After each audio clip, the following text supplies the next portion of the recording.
Okay, so we're ready to actually start soldering now. I'm just going to move the bag of components just out of the way for the moment to bring my soldering iron down. Okay, first thing I need to do is check the tip on the soldering iron. So I don't know if you can see this on the video, but it's fairly messy. It's quite dull, and what we're looking for it to be is nice and shiny. So I'm going to rub it over the sponge, and you may not be able to hear it, but I can hear it creating the video now. I'm hearing a slight hiss. Okay, and you should be able to see that it looks nice and shiny now. Okay, I'm then going to take my length of solder, which your teacher will give you, and I'm going to do something called tinning the tip. Okay, so that just means placing a little bit of solder on the actual tip of the iron itself. Okay, you can see a little bit of smoke coming off there, and I've got a little bit of solder just on the end. Okay, that's known as tinning the tip. A quick tip here is you're going to get a length of solder that's going to be more than enough to create a circuit board, but what will happen is if you keep feeding your solder into the iron, it will just keep on melting, and tempting as that might be, we obviously don't want to waste our resources, so only take what you need. Okay. First thing we're going to do is solder the resistors onto the printed circuit board. So I'll just move this up so you can see it.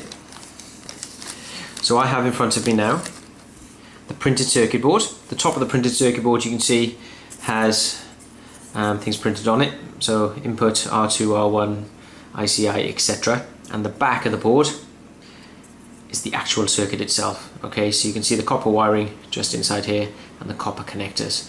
When we put components in this side, we will solder it on the back. Okay, now I've taken 3 components out of the bag, and we should only really have one when we're soldering in school, so just be careful. You have 3 resistors. Okay, now it's quite important that these go in the correct place on your board. Okay, so R1 is the resistor that has a brown, black and orange stripe. So if I hold this really close to the camera, I'm not sure if it's going to be able to, you might just be able to make that out. We have orange, black and brown. Okay, so that's the one I want first of all. Resistor 2, R2, is brown, black and brown. So I hold these two up. That's brown, black and brown. That's R2. And R3 is brown, black and gold. Okay, now because I'm going to start with R1, I'm going to put the other 2 resistors in the bag to keep them safe. Okay, so R1, brown, black and orange, just quick double check. And I'm going to look at my circuit board and it says R1 just here. R1. Okay, what I'm going to do is I'm going to feed the resistor in.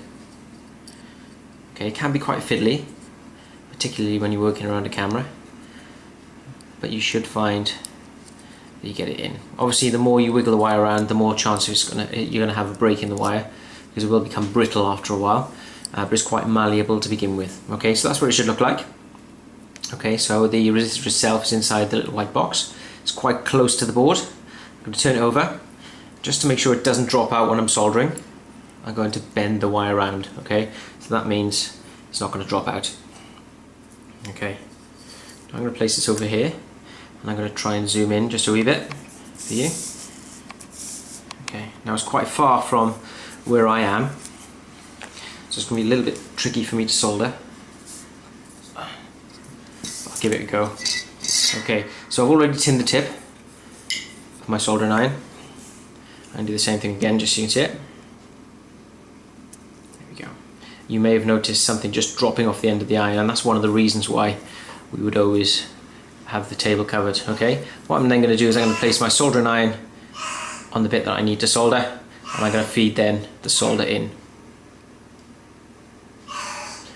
Okay, wait a second or so just for it to go hard. That's actually quite a big blob really. It can be much smaller than that, but what you're looking for is a nice shiny finish, because that means it gets a really good contact, and you don't want the solder coming off the little contact point there. So let me just move this back up. We'll do the other side very quickly.